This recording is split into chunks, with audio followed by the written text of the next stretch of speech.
So hello guys, welcome to my YouTube channel. आज lecture number 4 में आपका बहुत बहुत स्वागत है। अगर आप वीडियो पूरा एग्जाम में मिस नहीं करना चाहते हैं कोई भी क्वेश्चन, तो वीडियो आपके लिए बहुत इंपॉर्टेंट है। और आप लेक्चर 1, लेक्चर 2, लेक्चर 3 देख सकते हैं, मैं डिस्क्रिप्शन बॉक्स में दे दूंगा। और गाइज यहाँ पर आपके लिए जो भी बताया जाता है तो आप नोट करते चलिए प्लीज़ प्लीज़। और गाइज इसके लिए आपको बहुत तैयारी करना पड़ेगा। और मैं ये हालांकि जो बताऊँगा तो पेपर में मिलता जुलता रहेगा और आप मिस ना कर पाएंगे पेपर में बोर्ड के।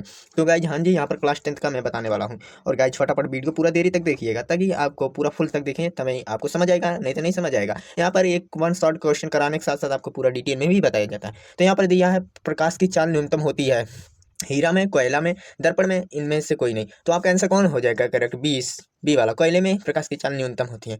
सोडियम धातु को सुरक्षित रखने के लिए किस तेल में रखा जाता है? ऑप्शन है कैरोसिन, पेट्रोल, डीजल और आपका है प्रोपील। तो आपको किस तेल में रखा जाता है? तो आपका कैरोसिन तो ये तेल हो जाता है।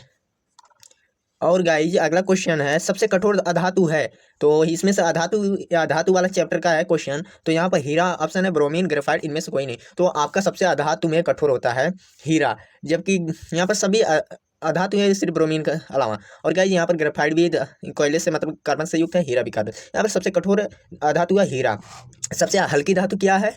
तो यहाँ पर धातु अधातु में अंतर देख लीजिएगा, नहीं तो आपका क्वेश्चन गलत हो जाएगा। पहला ए ऑप्शन, पारा, हीरा, सोडियम, ग्रेफाइट। तो सबके सबसे हल्की यहाँ पर हीरा भी अधातु है, ग्रेफाइट भी अधातु है। यहाँ पर सोडियम धातु, पारा है धातु है। तो यहाँ पर सबसे हल्की धातु क्या है? तो पारा है, जो द्रव के समान है, ये सबसे हल्की धातु है। और सब धातुएं कठोर होती हैं।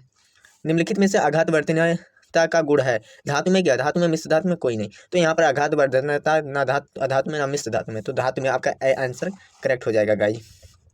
19वां क्वेश्चन है, ग्रेफाइट विद्युत का क्या है? ग्रेफाइट विद्युत का क्या है? सुचालक या कुचालक है, अथवा ए और बी है? तो आपका आंसर बताना करेक्ट कौन सा है।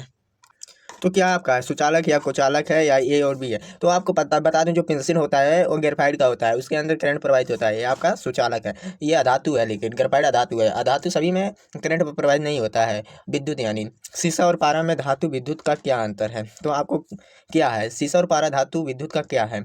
कुचालक या सुचालक है, या ए तथा बी है, या कोई नहीं है?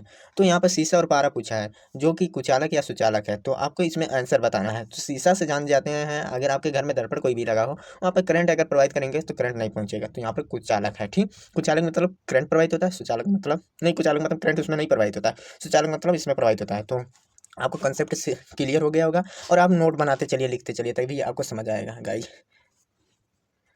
यहाँ पर गाइज आपको दिया है, निम्न में से कौन सा मिश्र धातु कौन सा है? तो आपको आंसर क्लिक करना है। तो यहाँ पर ए है, पीतल, क्लोरीन, पारा और मरकरी है। तो इनमें से मिश्र धातु किसका है? क्लोरीन में मिश्र मिलाया जाता है, या पारा में, या मरकरी में?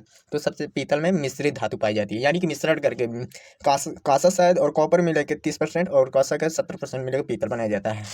और यहाँ पर निम्न में कौन सी धातु वायुमंडली से मुक्त है?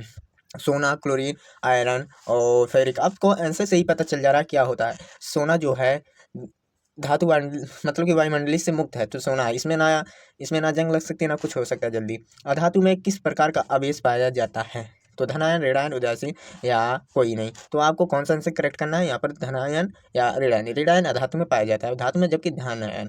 तो आपको कुछ होमवर्क दे दूँ जो आपके पेपर में बहुत इंपॉर्टेंट होगा। तो अगला क्वेश्चन है, गैंग, वर्जन, अयस्क, निस्तापन, द्रवक और फलस्वरूप धातुक्रम क्या होता है? जो आपके पेपर में हमेशा पूछा जाता है। तो मिलेंगे दूसरे वीडियो में।